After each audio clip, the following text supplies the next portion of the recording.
그때 지장보살마 하살이 부처님께 사뢰어 말씀드리되 세존이시여, 제가 이 연부제의 중생을 보니 그들이 말을 옮기고 생각하는 것이 죄 아님이 없나이다. 혹 착하고 옳은 이익됨을 만나도 흔히 처음 낸 마음은 없어지며 혹 나쁜 인연을 만나면 생각이 점점 더 나쁜 것을 더하게 되니 이 사람들은 마치 무거운 돌을 지고 지늘구덩이를 밟는 것과 같아서 자꾸 지치고 무거워져서 발이 더욱 더 빠져들어가는 것과 같나이다. 만약 선지식을 만나게 되면 그 짐을 대신 덜어서 지거나 혹은 전부 다 져다 주나니 이 선지식은 큰 힘이 있는 연고로 다시 서로 부축하여 도와주며 권하여 다리를 굳건하게 해주며 만약 평지에 다다라서는 나쁜 길을 살펴서 2번 다시 그런 곳을 지나는 일이 없도록 하나이다.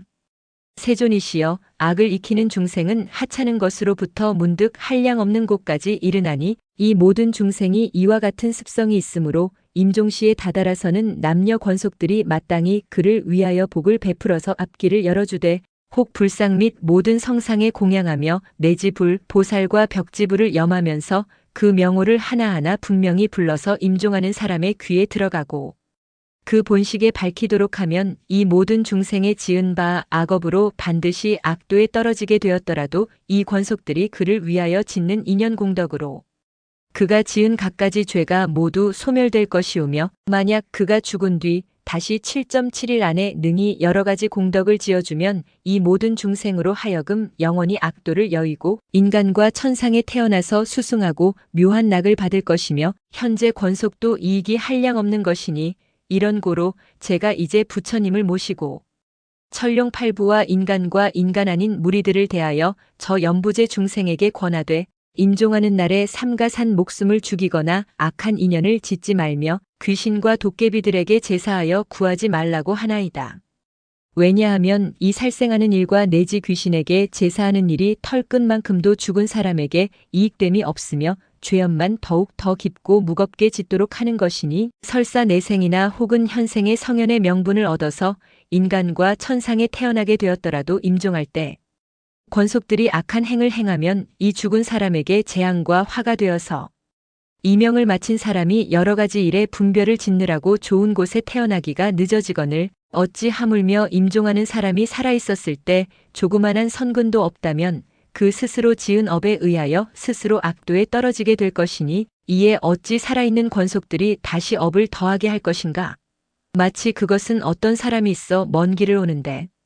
먹을 것이 떨어진 지 3일째요. 짊어진 짐은 100근이 넘거늘 문득 이웃사람을 만나서 다시 또 작은 짐보따리를 더 얻어받게 된 형상으로 더욱 더 곤란이 가중되는 것과 같나이다. 세존이시여, 제가 보니 연부제 중생이 모든 부처님의 가르침 가운데 착한 일을 한 터럭, 한 물방울, 한 모래, 한 티끌만큼이라도 하게 되면 이와 같은 이익을 모두 스스로 얻나이다. 이와 같은 말씀을 할 때 회중에 한 장자가 있으니 이름은 대변이라 이 장자는 오래전부터 무생을 얻어서 시방세계 중생을 교화, 제도하면서 장자의 몸을 나투어 합장 공경하며 지장보살에게 물어 말씀하시길 지장보살이여, 이 남연부제의 중생이 목숨을 마친 뒤에 그의 권속들이 망인을 위하여 공덕을 닦아주거나 재난음을 베풀거나 하여 여러 가지 선한 일을 하게 되면 이 목숨을 마친 사람이 큰 이익을 얻고 해탈을 하게 되나이까?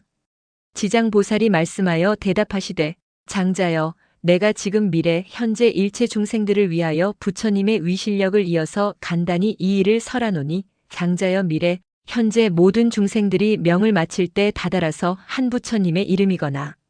한 보살의 이름이거나 한 벽지불의 이름이 귓가에 스치기만 하여도 죄가 있고 죄가 없음을 물을 것도 없이 모두 다 해탈을 얻게 되나니라. 만약 선남자와 선여인이 살아있을 때에 착한 일을 하지 못하고 많은 죄를 지었더라도 명이 다한 후에 비록 대소권속들이 일에 모든 훌륭한 공덕을 지어서 복되게 하더라도 7분의 1은 망인이 얻게 되고 나머지 공덕은 산 사람에게 이익이 되어 돌아가나니 이런 연고로 현재 선남자 선여인이 잘 듣고 스스로 닦으면 공덕의 전부를 얻을 수 있으리다. 죽음의 귀신이 기약 없이 다다르면 어둠 속을 헤매는 귀신이 되어 죄와 복을 알지 못하고 7.7일 동안 어리석고 귀머거리 갔다가 모든 사직에게서 업과를 변론하여 심사판정이 있은 뒤에야 업에 의해 생을 받게 되나 헤아리지 못하는 사이에 근심과 고통이 천이오만인데 더구나 모든 악도에 떨어짐이리요. 이 목숨을 마친 사람이 아직 다시 태어남을 얻지 못하고